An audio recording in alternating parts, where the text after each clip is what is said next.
Engineer Serko does not display the least anxiety or impatience.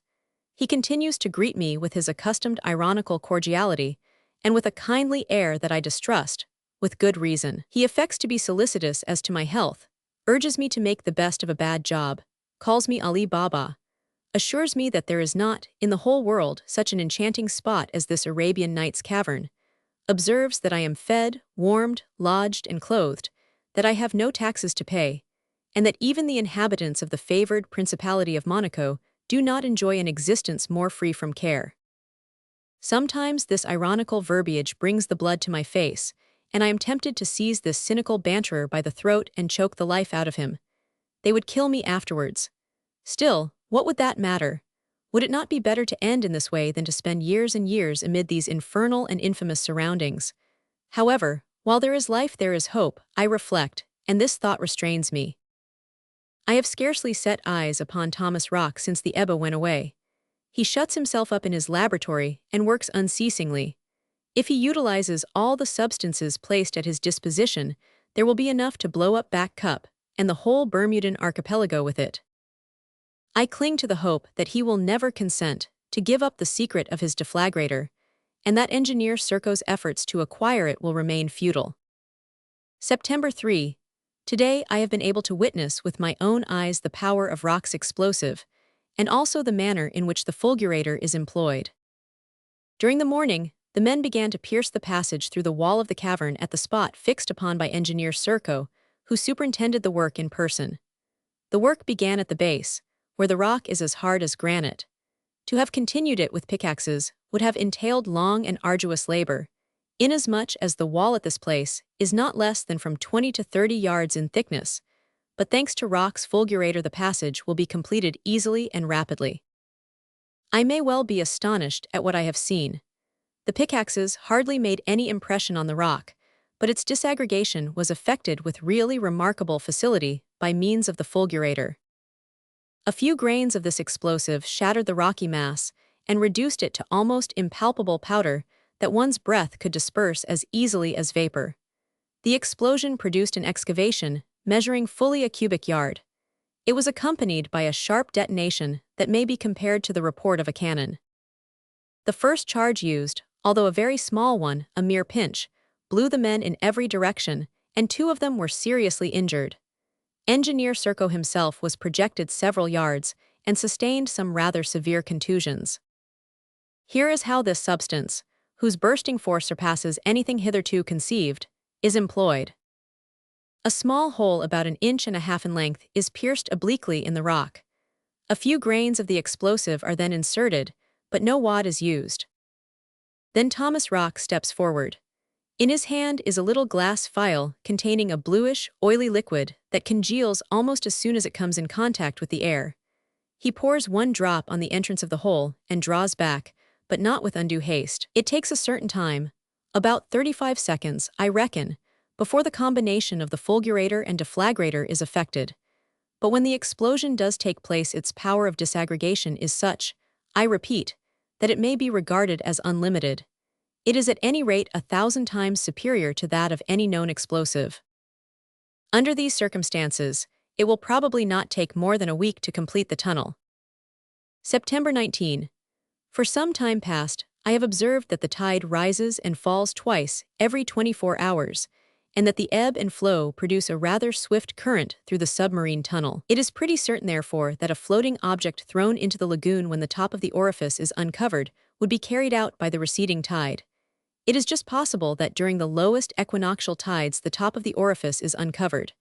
This I shall be able to ascertain, as this is precisely the time they occur. Today, September 19, I could almost distinguish the summit of the hole under the water. The day after tomorrow, if ever, it will be uncovered. Very well then, if I cannot myself attempt to get through, maybe a bottle thrown into the lagoon might be carried out during the last few minutes of the ebb. And might not this bottle by chance, an ultra-providential chance, I must avow, be picked up by a ship passing near Back Cup? Perhaps even it might be borne away by a friendly current and cast upon one of the Bermudan beaches. What if that bottle contained a letter? I cannot get this thought out of my mind, and it works me up into a great state of excitement. Then objections crop up, this one among others. the bottle might be swept against the rocks and smashed ere ever it could get out of the tunnel. Very true, but what if, instead of a bottle, a diminutive, tightly closed keg were used? It would not run any danger of being smashed, and would besides stand a much better chance of reaching the open sea. September 20. This evening, I, unperceived, entered one of the storehouses containing the booty pillaged from various ships, and procured a keg very suitable for my experiment. I hid the keg under my coat, and returned to the beehive and my cell. Then, without losing an instant, I set to work.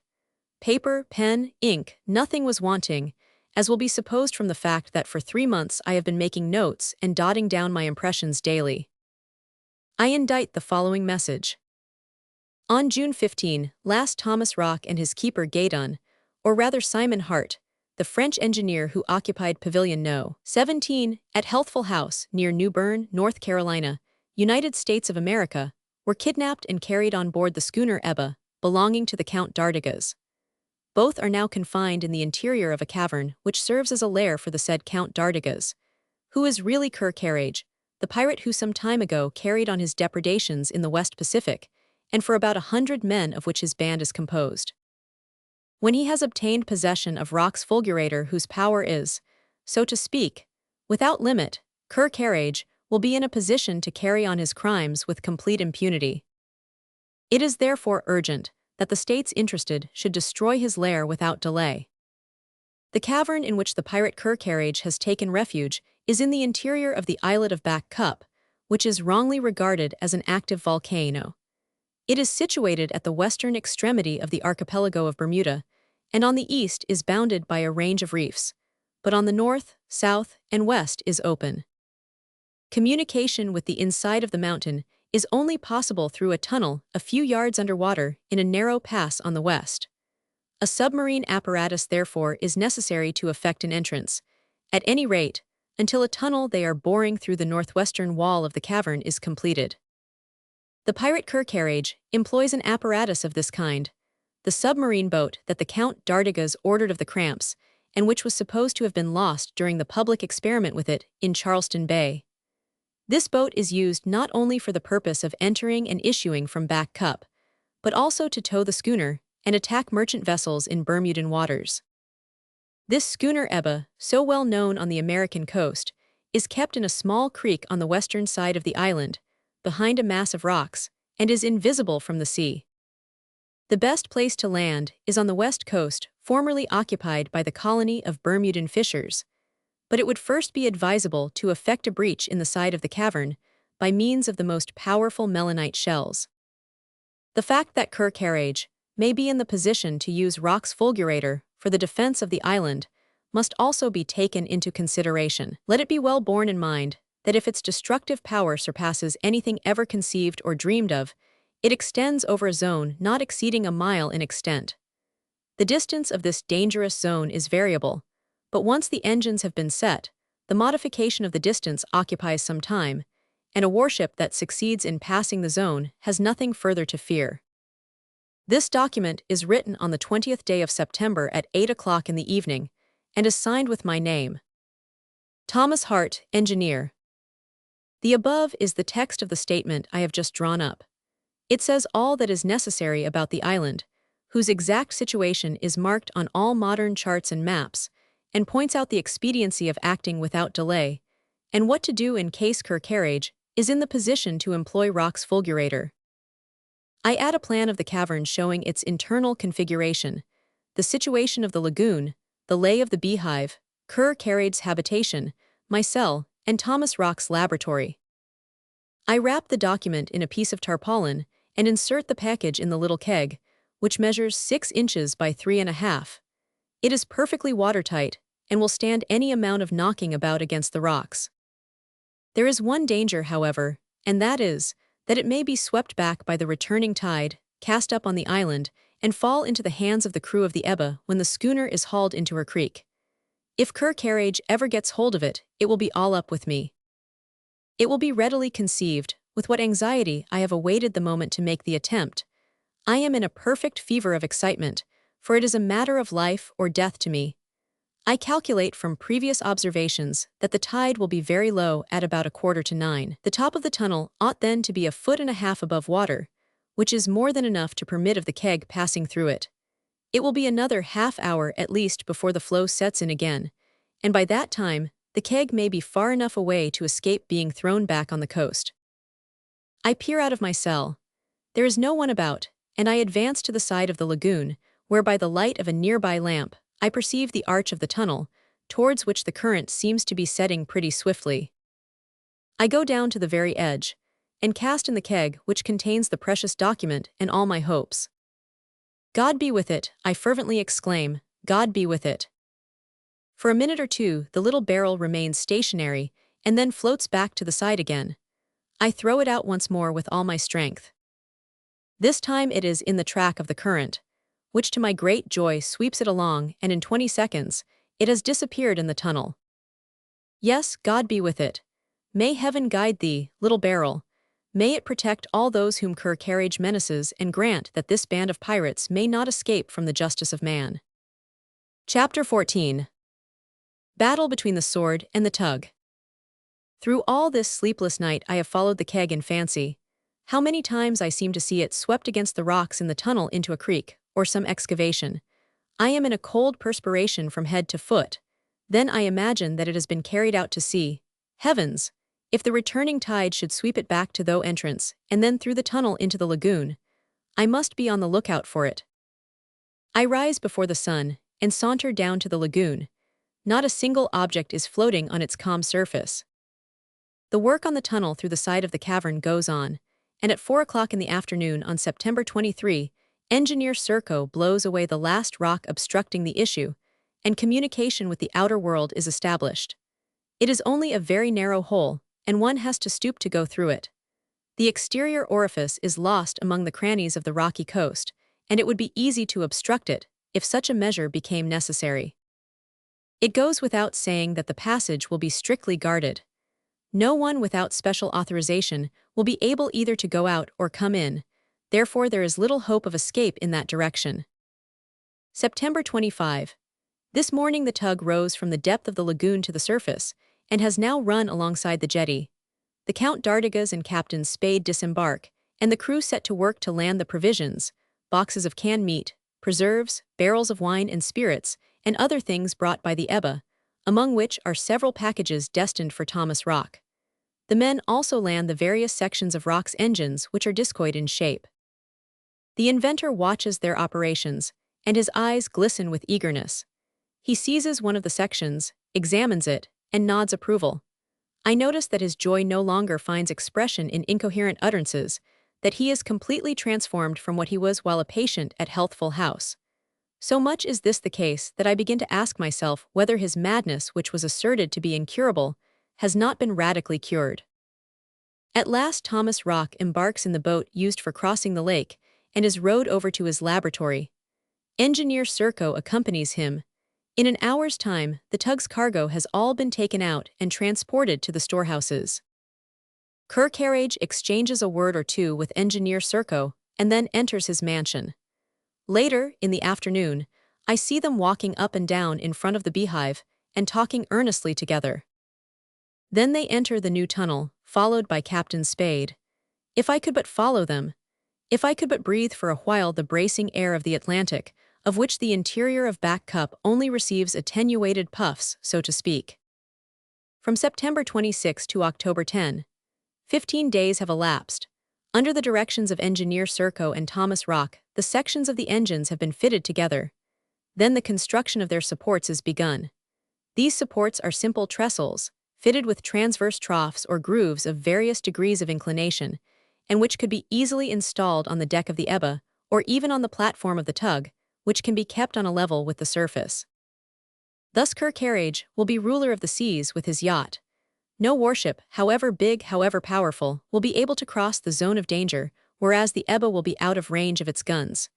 If only my notice were found, if only the existence of this lair of Back Cup were known, means would soon be found, if not of destroying the place, at least of starving the band into submission. October 20. To my extreme surprise, I find this morning that the tug has gone away again. I recall that yesterday the elements of the piles were renewed, but I thought it was only to keep them in order. In view of the fact that the outside can now be reached through the new tunnel, and that Thomas Rock has everything he requires, I can only conclude that the tug has gone off on another marauding expedition. Yet this is the season of the equinoctial gales, and the Bermudan waters are swept by frequent tempests. This is evident from the violent gusts that drive back the smoke through the crater and the heavy rain that accompanies it, as well as by the water in the lagoon, which swells and washes over the brown rocks on its shores. But it is by no means sure that the Ebba has quitted her cove. However staunch she may be, she is, it seems to me, of too light a build to face such tempests as now rage, even with the help of the tug.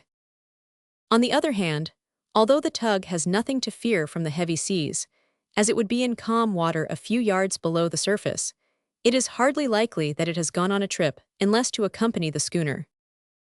I do not know to what its departure can be attributed, but its absence is likely to be prolonged, for it has not yet returned.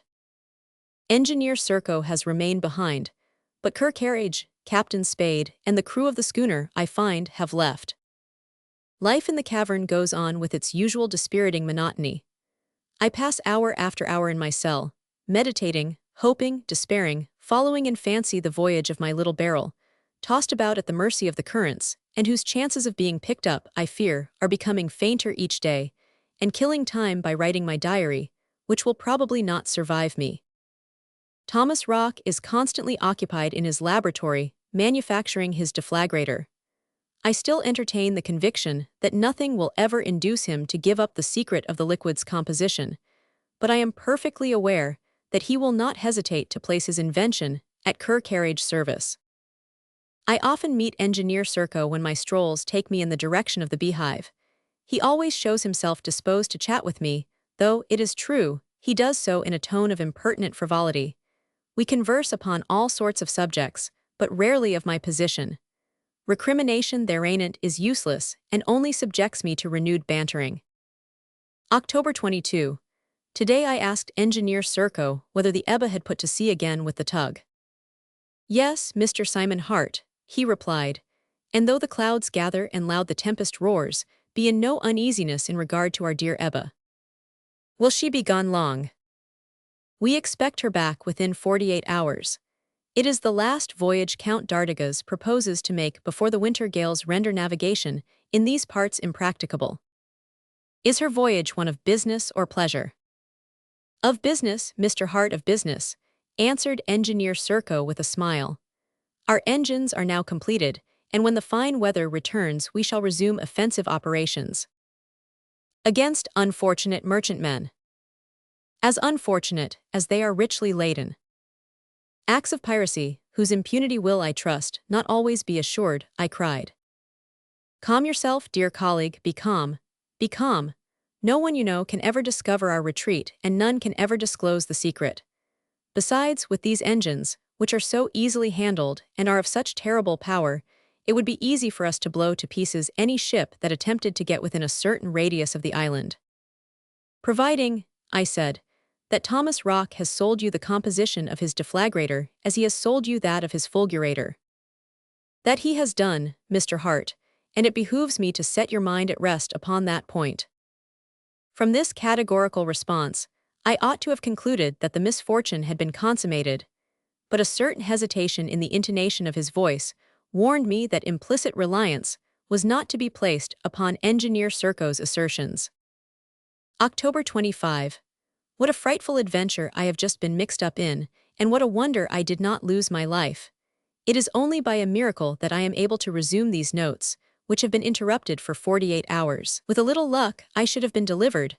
I should now be in one of the Bermudan ports, St. George or Hamilton. The mysteries of Back Cup would have been cleared up. The description of the schooner would have been wired all over the world, and she would not dare to put into any port. The provisioning of Back Cup would be impossible, and Kercarriage's bandits would be condemned to starve to death. This is what occurred. At 8 o'clock in the evening on October 23, I quitted my cell in an indefinable state of nervousness, and with a presentiment that a serious event was imminent. In vain, I had tried to seek calmness in sleep. It was impossible to do so, and I rose and went out. Outside Back Cup, the weather must have been very rough. Violent gusts of wind swept in through the crater and agitated the water of the lagoon. I walked along the shore on the beehive side. No one was about. It was rather cold and the air was damp. The pirates were all snugly ensconced in their cells, with the exception of one man who stood guard over the new passage, notwithstanding that the outer entrance had been blocked. From where he was, this man could not see the lagoon. Moreover, there were only 2 lamps alight, one on each side of the lake, and the forest of pillars was wrapped in the profoundest obscurity. I was walking about in the shadow when someone passed me. I saw that he was Thomas Rock.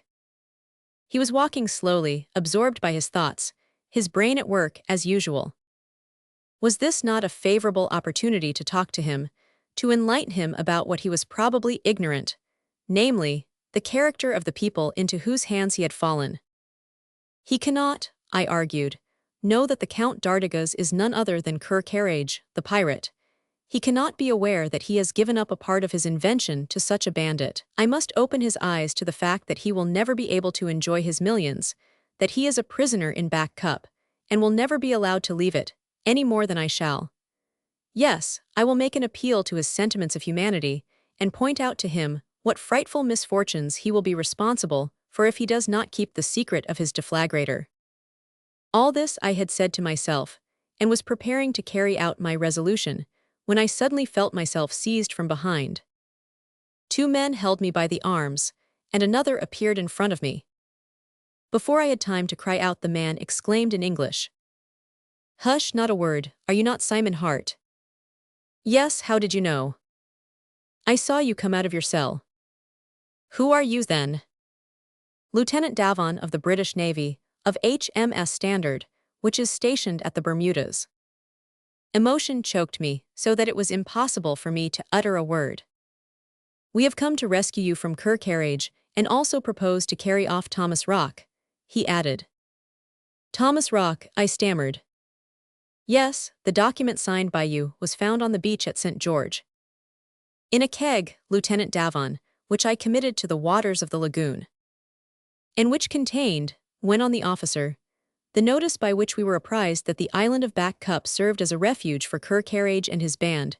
Carcarage, this false Count d'Artigas, the author of the double abduction from Healthful House." "Ah, Lieutenant Davon. Now we have not a moment to spare, we must profit by the obscurity. One word, Lieutenant Davon, how did you penetrate to the interior of Back Cup?" "By means of the submarine boat Sword, with which we have been making experiments at St. George for 6 months past." "A submarine boat?" "Yes, it awaits us at the foot of the rocks. And now, Mr. Hart, where is Carcarage's tug?" "It has been away for 3 weeks." "Carcarage is not here, then?" "No, but we expect him back every day, every hour, I might say." "It matters little," replied Lieutenant Davon. "It is not after Carcarage but Thomas Rock we have come, and you also, Mr. Hart. The Sword will not leave the lagoon till you are both on board. If she does not turn up at St. George again, they will know that I have failed, and they will try again." "Where is the Sword, Lieutenant?"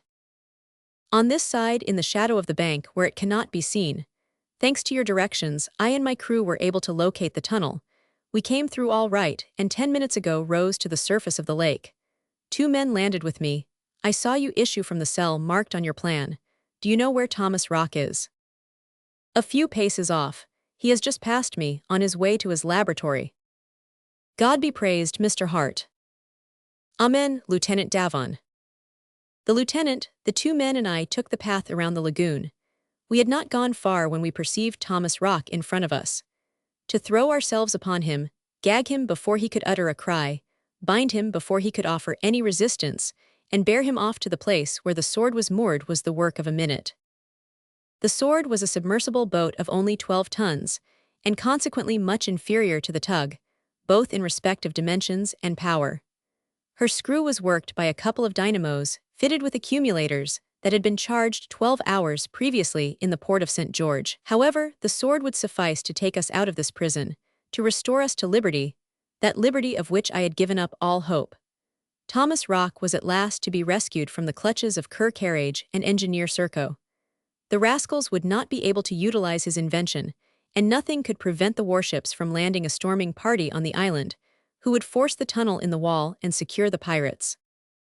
We saw no one while the two men were conveying Thomas Rock to the Sword, and all got on board without incident. The lid was shut and secured, the water compartments filled, and the Sword sank out of sight. We were saved. The Sword was divided into 3 watertight compartments. The after one contained the accumulators and machinery. The middle one, occupied by the pilot, was surmounted by a periscope fitted with lenticular portholes, through which an electric searchlamp lighted the way through the water. Forward, in the other compartment, Thomas Rock and I were shut in. My companion, though the gag which was choking him had been removed, was still bound, and I thought knew what was going on. But we were in a hurry to be off, and hoped to reach St. George that very night if no obstacle was encountered. I pushed open the door of the compartment and rejoined Lieutenant Davon, who was standing by the man at the wheel. In the after compartment, 3 other men, including the engineer, awaited the lieutenant's orders to set the machinery in motion. "Lieutenant Davon," I said, "I do not think there is any particular reason why I should stay in there with Rock. If I can help you to get through the tunnel, pray command me." "Yes, I shall be glad to have you by me, Mr. Hart." It was then exactly 37 minutes past 8. The searchlamp threw a vague light through the water ahead of the Sword. From where we were, we had to cross the lagoon through its entire length to get to the tunnel. It would be pretty difficult to fetch it, we knew, but, if necessary, we could hug the sides of the lake until we located it. Once outside the tunnel, the Sword would rise to the surface and make for St. George at full speed. "At what depth are we now?" I asked the lieutenant. "About a fathom." "It is not necessary to go any lower," I said. "From what I was able to observe during the equinoctial tides, I should think that we are in the axis of the tunnel." "All right," he replied. Yes, it was all right, and I felt that Providence was speaking by the mouth of the officer. Certainly, Providence could not have chosen a better agent to work its will. In the light of the lamp, I examined him. He was about 30 years of age, cool, phlegmatic, with resolute physiognomy, the English officer in all his native impassibility, no more disturbed than if he had been on board the Standard, operating with extraordinary sang-froid, I might even say, with the precision of a machine. On coming through the tunnel, I estimated its length at about 50 yards, he remarked. "Yes, Lieutenant, about 50 yards from one extremity to the other." This calculation must have been pretty exact, since the new tunnel cut on a level with the coast is 35 feet in length. The order was given to go ahead, and the Sword moved forward very slowly for fear of colliding against the rocky side. Sometimes we came near enough to it to distinguish a black mass ahead of it, but a turn of the wheel put us in the right direction again. Navigating a submarine boat in the open sea is difficult enough. How much more so in the confines of a lagoon? After 5 minutes maneuvering, the Sword, which was kept at about a fathom below the surface, had not succeeded in sighting the orifice. "Perhaps it would be better to return to the surface, Lieutenant," I said. "We should then be able to see where we are." "I think you are right, Mr. Hart, if you can point out just about where the tunnel is located." "I think I can." "Very well then." As a precaution, the light was turned off. The engineer set the pumps in motion, and lightened of its water ballast, the boat slowly rose in the darkness to the surface. I remained at my post, so that I could peer through the lookouts. At last, the ascensional movement of the Sword stopped, and the periscope emerged about a foot. On one side of me, lighted by the lamp by the shore, I could see the beehive. "What is your opinion?" demanded the lieutenant. "We are too far north. The orifice is in the west side of the cavern." "Is anybody about?" "Not a soul." "Capital, Mr. Hart. Then we will keep on a level with the surface, and when we are in front of the tunnel, and you give the signal, we will sink." It was the best thing to be done. We moved off again, and the pilot kept her head towards the tunnel. When we were about 12 yards off, I gave the signal to stop. As soon as the current was turned off, the Sword stopped, opened her water tanks, and slowly sank again.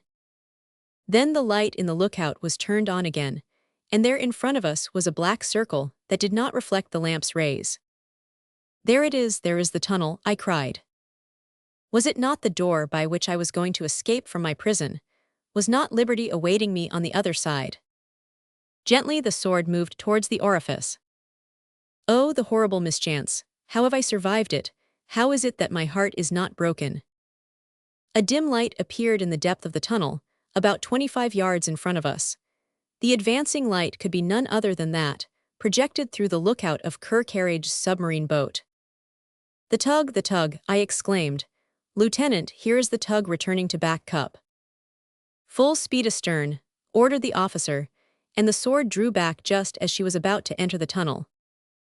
One chance remained. The lieutenant had swiftly turned off the light, and it was just possible that we had not been seen by the people in the tug. Perhaps, in the dark waters of the lagoon, we should escape notice, and when the oncoming boat had risen and moored to the jetty, we should be able to slip out unperceived. We had backed close in to the south side, and the sword was about to stop, but alas, for our hopes. Captain Spade had seen that another submarine boat was about to issue through the tunnel, and he was making preparations to chase us. How could a frail craft like the sword defend itself against the attacks of Kerkaridge's powerful machine? Lieutenant Davon turned to me and said, "Go back to the compartment where Thomas Rock is and shut yourself in. I will close the afterdoor. There is just a chance that if the tug rams us, the watertight compartments will keep us up." After shaking hands with the lieutenant, who was as cool as though we were in no danger, I went forward and rejoined Thomas Rock. I closed the door and awaited the issue in profound darkness. Then I could feel the desperate efforts made by the sword to escape from or ram her enemy. I could feel her rushing, gyrating, and plunging. Now she would twist to avoid a collision. Now she would rise to the surface, then sink to the bottom of the lagoon. Can anyone conceive such a struggle as that in which, like two marine monsters, these machines were engaged in beneath the troubled waters of this inland lake? A few minutes elapsed, and I began to think that the sword had eluded the tug and was rushing through the tunnel.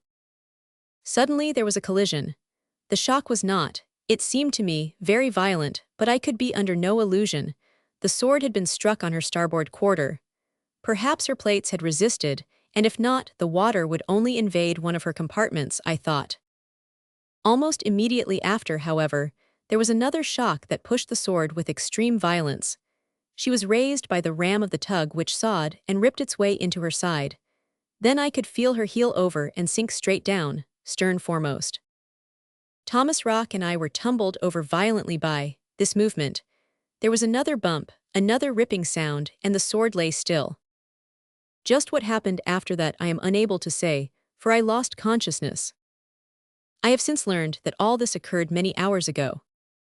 I, however, distinctly remember that my last thought was, if I am to die, at any rate Thomas Rock and his secret perish with me, and the pirates of Back Cup will not escape punishment for their crimes. Chapter 15. Expectation. As soon as I recover my senses, I find myself lying on my bed in my cell, where it appears I have been lying for 36 hours. I am not alone. Engineer Serko is near me. He has attended to me himself, not because he regards me as a friend, I surmise, but as a man from whom indispensable explanations are awaited, and who afterwards can be done away with if necessary. I am still so weak that I could not walk a step. A little more and I should have been asphyxiated in that narrow compartment of the sword at the bottom of the lagoon. Am I in condition to reply to the questions that Engineer Serko is dying to put to me? Yes, but I shall maintain the utmost reserve. In the first place, I wonder what has become of Lieutenant Davon and the crew of the sword. Did those brave Englishmen perish in the collision? Are they safe and sound like us? For I suppose that Thomas Rock has also survived. The first question that Engineer Serko puts to me is this. Will you explain to me what happened, Mr. Hart? Instead of replying, it occurs to me to question him myself. And Thomas Rock, I inquire. In good health, Mr. Hart.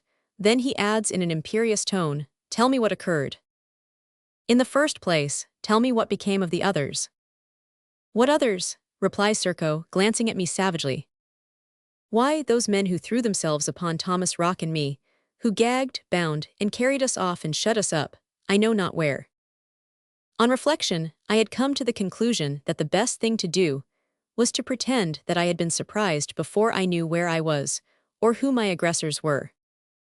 You will know what became of them later, but first, tell me how the thing was done. By the threatening tone of his voice, as he for the third time puts this question, I understand the nature of the suspicions entertained of me. Yet to be in the position to accuse me of having had relations with the outside, he would have had to get possession of my keg. This he could not have done, seeing that it is in the hands of the Bermudan authorities. The pirates cannot, I am convinced, have a single proof to back up their suspicions. I therefore recount how about 8 o'clock on the previous evening I was walking along the edge of the lagoon, after Thomas Rock had passed me, going towards his laboratory, when I felt myself seized from behind. How, having been gagged, bound, and blindfolded, I felt myself carried off and lowered into a hole with another person whom I thought I recognized from his groans as Thomas Rock. How I soon felt that I was on board a boat of some description, and naturally concluded that it was the tug. How I felt it sink. How I felt a shock that threw me violently against the side, and how I felt myself suffocating and lost consciousness, since I remember nothing further. Engineer Serko listens with profound attention, a stern look in his eyes and a frown on his brow. And yet he can have no reason that authorizes him to doubt my word. You claim that 3 men threw themselves upon you, he asks. Yes, I thought they were some of your people, for I did not see them coming. Who were they? Strangers, as you must have known from their language. They did not utter a word. Have you no idea as to their nationality? Not the remotest. Do you know what were their intentions in entering the cavern? I do not.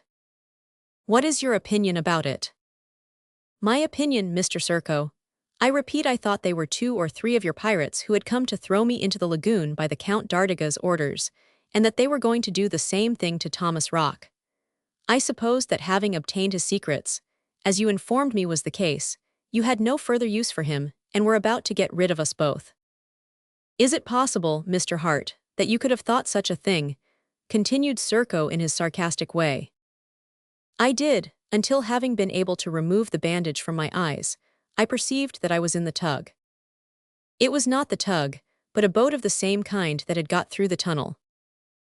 A submarine boat, I ejaculate. Yes, and manned by persons whose mission was to kidnap you and Thomas Rock. Kidnap us, I echo, continuing to feign surprise. And, adds Engineer Serko, I want to know what you think about the matter. What I think about it? Well, it appears to me that there is only one plausible explanation possible. If the secret of your retreat has not been betrayed, and I cannot conceive how you could have been betrayed, or what imprudence you or yours could have committed. My opinion is that this submarine boat was exploring the bottom of the sea in this neighborhood, that she must have found her way into the tunnel, that she rose to the surface of the lagoon, that her crew, greatly surprised to find themselves inside an inhabited cavern, seized hold of the first persons they came across, Thomas Rock and myself, and others as well perhaps, for of course I do not know. Engineer Serko has become serious again. Does he realize the inanity of the hypothesis I try to pass off on him?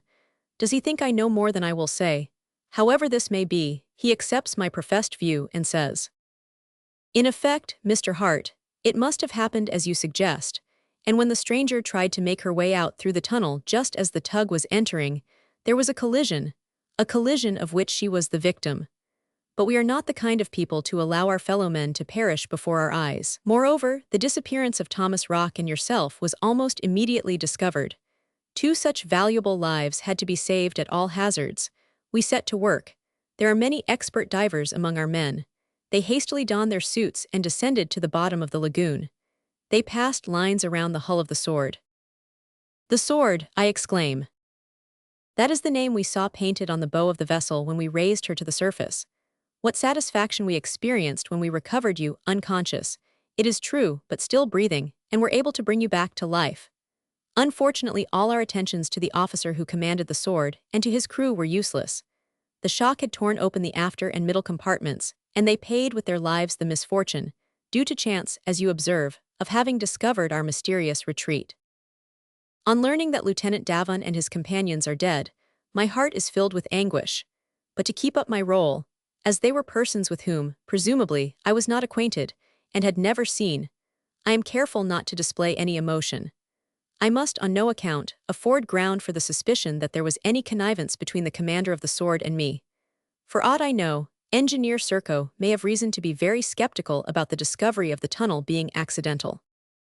What, however, I am most concerned about is that the unlooked-for occasion to recover my liberty was lost. Shall I ever be afforded another chance? However this may be, my notice reached the English authorities of the archipelago, and they now know where Kercarrage is to be found. When it is seen that the sword does not return to Bermuda, there can be no doubt that another attempt will be made to get inside Back Cup, in which, had it not been for the inopportune return of the tug, I should no longer be a prisoner. I have resumed my usual existence, and having allayed all mistrust, am permitted to wander freely about the cavern, as usual. It is patent that the adventure has had no ill effect upon Thomas Rock. Intelligent nursing brought him around, as it did me. In full possession of his mental faculties, he has returned to work, and spends the entire day in his laboratory. The Ebba brought back from her last trip bales, boxes, and a quantity of objects of varied origin, and I conclude that a number of ships must have been pillaged during this marauding expedition. The work on the trestles for Rock's engine goes steadily forward, and there are now no fewer than 50 engines. If Kercarrage and Engineer Serko are under the necessity of defending Back Cup, 3 or 4 will be sufficient to render the island unapproachable, as they will cover a zone which no vessel could enter without being blown to pieces. And it occurs to me that they intend to put Back Cup in a state of defense after having argued as follows. If the appearance of the sword in the lagoon was due to chance, the situation remains unchanged, and no power, not even England, will think of seeking for the sword inside the cavern. If, on the other hand, as the result of an incomprehensible revelation, it has been learned that Back Cup is become the retreat of Kercarrage, if the expedition of the sword was a first effort against the island, another of a different kind, either a bombardment from a distance, or an attack by a landing party, is to be expected. Therefore, ere we can quit Back Cup and carry away our plunder, we shall have to defend ourselves by means of Rock's fulgurator. In my opinion, the rascals must have gone on to reason still further in this wise. Is there any connection between the disclosure of our secret, if it was, and however it may have been made, and the double abduction from Healthful House? Is it known that Thomas Rock and his keeper are confined in Back Cup? Is it known that the abduction was effected in the interest of Kercarrage? Have Americans, English, French, Germans, and Russians reason to fear that an attack in force against the island would be doomed to failure? Kercarrage must know very well that these powers would not hesitate to attack him, however great the danger might be.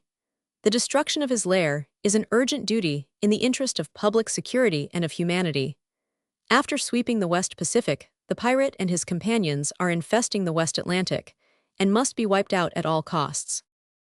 In any case, it is imperative that the inhabitants of Back Cup should be on their guard. This fact is realized, and from the day on which the sword was destroyed, strict watch has been kept. Thanks to the new passage, they are able to hide among the rocks without having recourse to the submarine tunnel to get there, and day and night a dozen sentries are posted about the island. The moment a ship appears in sight, the fact is at once made known inside the cavern. Nothing occurs for some days, and the latter succeed each other with dreadful monotony.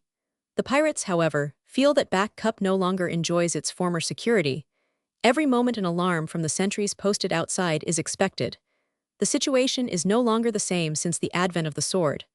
Gallant Lieutenant Davon, gallant crew, may England, may the civilized nations, never forget that you have sacrificed your lives in the cause of humanity.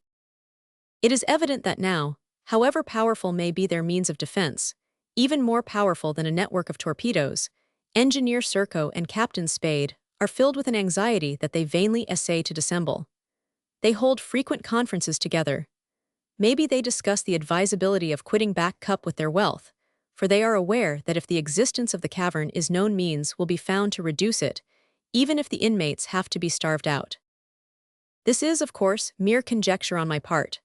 What is essential to me is that they do not suspect me of having launched the keg that was so providentially picked up at Bermuda. Never, I must say, has Engineer Serko ever made any allusion to any such probability. No, I am not even suspected. If the contrary were the case, I am sufficiently acquainted with Kercarrage to know that he would long ago have sent me to rejoin Lieutenant Davon, and the sword at the bottom of the lagoon. The winter tempests have set in with a vengeance. The wind howls through the hole in the roof, and rude gusts sweep through the forest of pillars producing sonorous sounds, so sonorous, so deep, that one might sometimes almost fancy they were produced by the firing of the guns of a squadron. Flocks of seabirds take refuge in the cavern from the gale, and at intervals, when it lulls, almost deafen us with their screaming. It is to be presumed that in such weather the schooner will make no attempt to put to sea, for the stock of provisions is ample enough to last all the season. Moreover, I imagine the Count d'Artigas will not be so eager in future to show his Ebba along the American coast, where he risks being received, not, as hitherto, with the consideration due to a wealthy yachtsman, but in the manner Ker Carriage so richly merits. It occurs to me that if the apparition of the sword was the commencement of a campaign against the island, a question of great moment relative to the future of Back Cup arises. Therefore, one day, prudently, so as not to excite any suspicion, I ventured to pump Engineer Serko about it. We were in the neighborhood of Thomas Rock's laboratory, and had been conversing for some time, when Engineer Serko touched upon the extraordinary apparition of an English submarine boat in the lagoon. On this occasion, he seemed to incline to the view that it might have been a premeditated expedition against Ker Carriage. "That is not my opinion," I replied, in order to bring him to the question that I wanted to put to him. "Why?" he demanded. "Because if your retreat were known a fresh attempt, if not to penetrate to the cavern, at least to destroy Back Cup, would ere this have been made."